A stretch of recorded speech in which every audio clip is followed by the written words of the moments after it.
Hello everyone, here to test ride the 2016 Suzuki V-Strom 650. I'm going to start it up.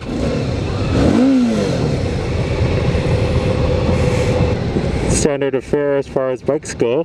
It has analog tach and digital everything else. Gear shift indicator. No fuel consumption gauge on this one. There is flash to pass. 4-way hazards. And everything else is pretty standard, what you'd find on another bike. And we're gonna take off here.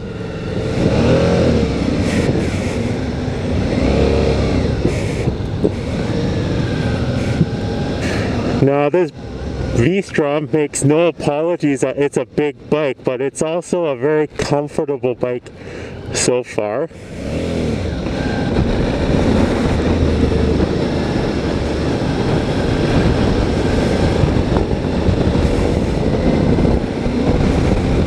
Now there are comments that this bike is a little sloppier with the handling, and going through that roundabout I definitely felt it.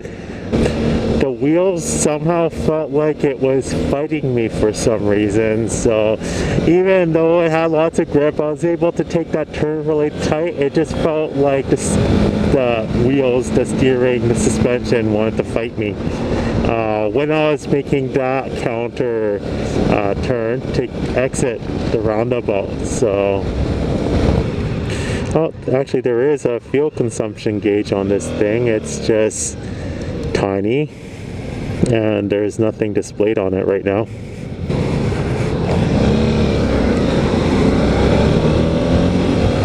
Yep, the steering is definitely fighting me, but it's not a sport bike, it's an adventure bike. There's going to be a different target audience for this bike, so the target is, they don't demand pure ability in cornering. It's just something that's going to be comfortable.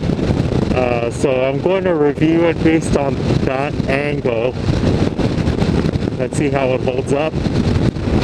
Now, even though there's a windshield, there is noticeably more wind buffeting around my helmet for some reason. And it's hard to tell where it's coming from. So I believe the wind touches the top quarter of my helmet. And while the ventilation is welcome, it does make for a bit of a noisier ride compared to the SV650 that I just test rode, which is this naked style without a windshield, but the wind is better distributed all around your body.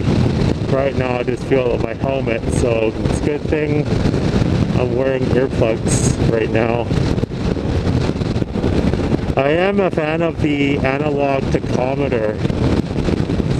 It just makes it a lot easier to notice, especially since I'm wearing earplugs. The engine is not very loud on this one, not as much as the SV650.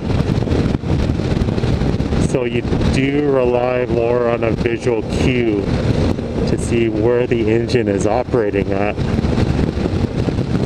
The engine seems to be similar to the SV650. It has the same sort of power band, likes to be about 3,500 RPM and up, with a red line just north of 10,000 RPM. Yep, 3,500 RPM. It does feel like it's lugging right now.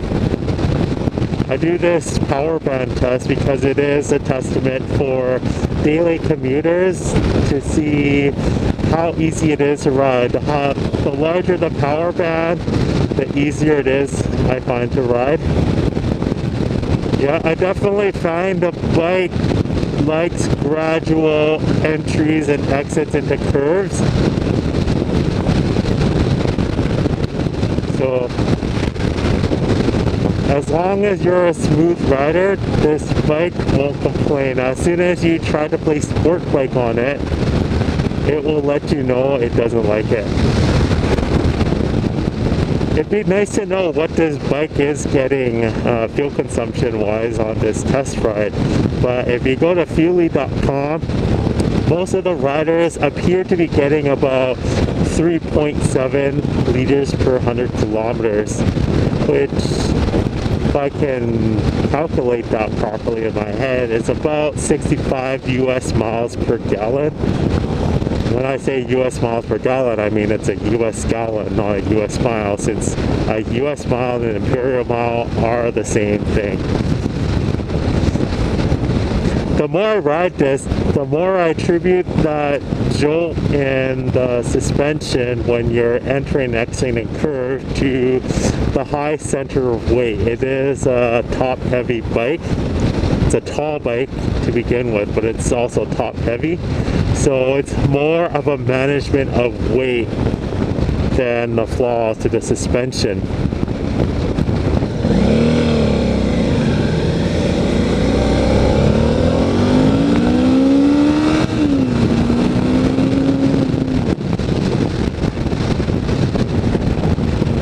When I accelerate, I instinctively brace myself forward for that push of air, but it never materialized, which kind of confused me for a second. And I guess kind of normalized myself into a more upright riding position. And so